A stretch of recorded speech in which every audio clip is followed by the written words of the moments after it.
तर मंडळी नमस्कार. आपण आज आलोत एकदा शेतकऱ्यांच्या भेटीला आणि या ठिकाणी गोशाळा दाखवूया. आपण आज गोशाळा दाखवण्याचा प्रयत्न करूया. या ठिकाणी मंदिर हो सुद्धा गाईचं उभा चालू आहे. कोणत्या गाईचं नावाचं काय मंदिर दादा हे? सप्त गोमाता मंदिराचं काम चालू आहे. सप्त मारुती मंदिर आहे. बरं, सप्त गोमाता. सप्त गोमाता या नावाने या ठिकाणी देवीचं मंदिर बनवायला चालू आहे मंडळी. आपण आज दादांची गोशाळा पाहूया.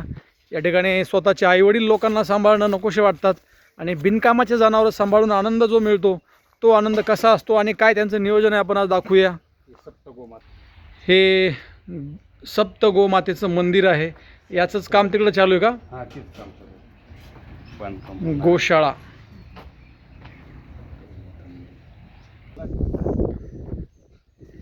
आपल्याकडे किती गाई आहेत दादा? सगळ्या 350 गाई आहेत. दुसरे गोशाळे विहिरीला पाणी सुद्धा भरपूर आहे मंडळी. या ठिकाणी 350 गायींचा स्टॉक आहे आणि यांचं नियोजन कसं आहे, चारा व्यवस्था कशी आहे, आपण आज दाखवूया मंडळी. हे मुरगा बंडल आहे. चारा नियोजन, पाणी नियोजन आणि यांचं संगोपन. एकंदरीत जर तुम्हाला आमचा व्हिडिओ आवडला तर मंडळी वेळात वेळ काढून लाईक करा, कमेंट करा, शेअर करा, फॉलो करा. जय जवान जय किसान.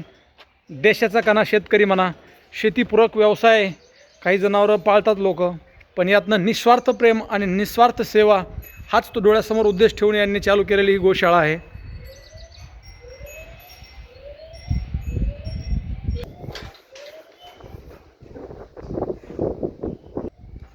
जर एखाद्या शेतकरी बांधवांना तुमच्याकडे गाय आणून सोडायची असेल तर काय प्रोसेस असतं त्याचं? 1 रुपयाची पावती न घेता आम्ही गोशाळेमध्ये मोफत गोमाता घेऊ आणि ज्याची परिस्थिती नाजूक असेल त्याच्या घरी जाऊन आपल्या पिकअपनं गाय घेऊन येऊ त्याची. काय तुमचा मोबाईल नंबर काय आहे? 91 1946 2015. नक्कीच मंडळी या ठिकाणी दादांना कॉल करू शकता. ज्यांना नकोशी वाटणारे जनावरे आहेत त्यांचा कोणीतरी मायबाप या ठिकाणी होऊन स्वतः पुढाकार घेऊन चारतो, आम्ही सांभाळतो असं म्हणणारे दादा आज तुरळक ठिकाणी असे महाराष्ट्रामध्ये पाहायला मिळतात. आपण त्यांच्या चाऱ्याचं नियोजन कसे पाहूया. या गोडाऊनमध्ये किती माल स्टॉक केला आहे त्यांनी किंवा किती चाऱ्याचं नियोजन केलं आहे आपण दाखवूया. या ठिकाणी याच्यामध्ये किती पिकअप भर चारा असेल असं तुमचं म्हणणं आहे दादा? 50 पिकअप असेल. कुठून हे सगळं चारा गोळा करता? शेतकऱ्याला मागून आणलेले. विकत घेता का मागून घेता? आणि विकत हे कडबा आहे संपूर्ण सगळं विकत घेता. हा. आजकाल कोणी ऑटोमध्ये बसून तो 2-1 किलोमीटरपर्यंत फुकट नेण्यात गेले तेवढा चारा कोण देणार आहे? नाही नाही. विकत्रीचा शेतकरी चारा आहे मोफत हा. फक्त आणावं लागतं आपल्याला जाऊन पिकअप हे आणि कडबा विकत घ्यावं लागते संपूर्ण. सोयाबीनचं गोळी तसंच देतात लोक. या वर्षीचं ते त्या वर्षीपर्यंत पुरतंय तुम्हाला का दरवर्षी घ्यावं लागतंय? आता 2 महिन्यात चारा आहे फक्त. 2 महिन्यामध्ये शाट होते. हा. परत सोयाबीन निघालं की परत गोळा हा, करता. करावं लागतं, हा. कोणत्या कोणत्या प्रकारचा चारा देता तुम्ही गाईंना दादा? सोयाबीनचा भुसा, कडबा आणि मुरघास. 3 प्रकारचे चारे देता. 3 प्रकार चारा. यातनं तुम्हाला उत्पन्न काय मिळते का याचाच खर्च सगळा? शेवा म्हणून असं. फक्त सेवा म्हणूनच. किती पिढ्यांपासून तुम्ही हे करताय? हे 4 वर्षापासून चालू आहे. फक्त 4 वर्षापासून चालू आहे.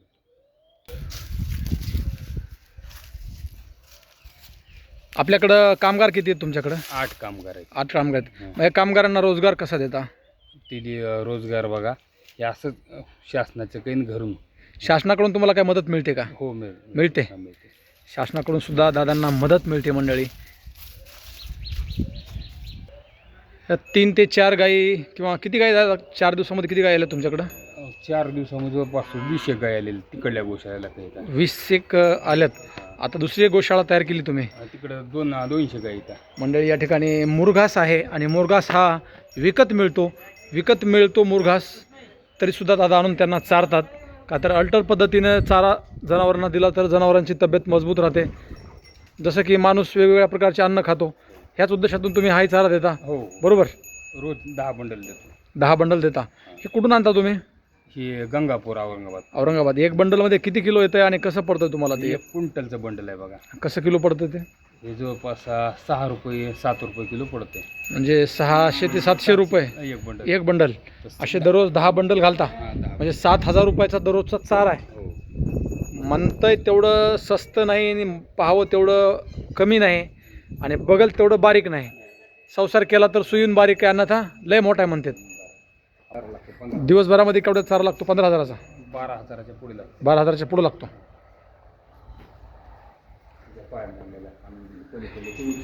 तिचा पाय मोडला एका गाईचा.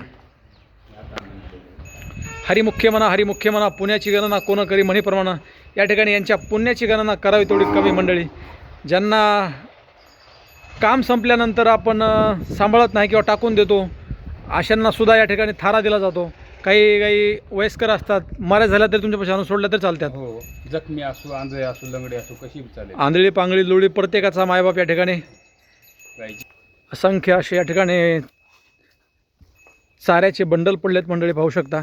आणि हा मुरघास मक्केपासून किंवा नेपियरपासून तयार केला जातो. याही ठिकाणी त्यांचं नियोजन पाहू शकता.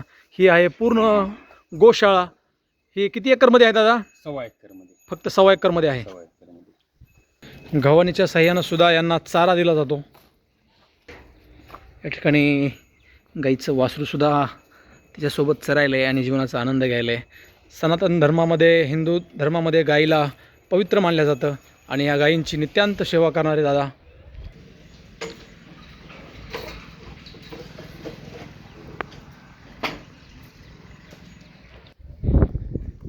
वेगवेगळ्या ठिकाणी गायींना सांभाळतात दादा. आणि हे दादांचं 1.25 एकरचं नियोजन मंडळी.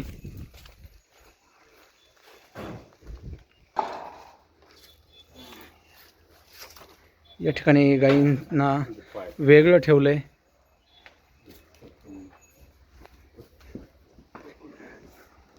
हाड बघा पाहिजे, स्वतः मानलेली पातळी बघा. स्वतः जाऊन घरून आणली आहे. ज्यांना सांभाळायची इच्छा नाही अशांनी फक्त कॉलच करायचा. संपूर्ण गायीचे पाय मोडले दिसले. बरं, यांचं जे ट्रीटमेंट आहे यांना कसं स्वतः करता का डॉक्टरला बोलवता? डॉक्टरला बोलवता. डॉक्टरला बोलवून ह्याची ट्रीटमेंट करता. हो. मंडळी नक्कीच या ठिकाणी पाहू शकता दादांचं नियोजन. पाय मोडलेली गाय घरून आणली जाऊन. ह्या सगळ्यांचे पाय मोडले होते, काही दुरुस्त झाल्यात, काही दुरुस्त व्हायला चालू आहेत. श्रीराम जय गोमाता. आपल्याला जर गोमातेचा सांभाळ होत नसला तर आम्हाला कॉल करा, आम्ही आपल्या घरी येऊन आपली गाय घेऊन जाऊ. 1 रुपया हे आपल्या आम्हाला डिझेलला सुद्धा आपण देऊ नका, आम्ही घेऊन जाऊ स्वतःहून. जय गोमाता जय गोपाल. परत एकदा तुमचा मोबाईल नंबर सांगा दादा. 91 19 46 20 15. गंगाखेड परिसरसह परळी तालुक्यातील प्रत्येक शेतकऱ्यांना हा मॅसेज पाठवा. आणि मराठवाड्यामधून घेऊन येतो. मराठवाड्यातून कुठून पण आणताल? आणता लातूर जिल्ह्यामधून माजलगावून पहिले 10-12 आणलेले आहेत. हिंगोलीमधून आणलेले आहेत. लातूर जिल्ह्यातून 50 गाय आणलेले आहेत स्वतः मी पिकअपमध्ये.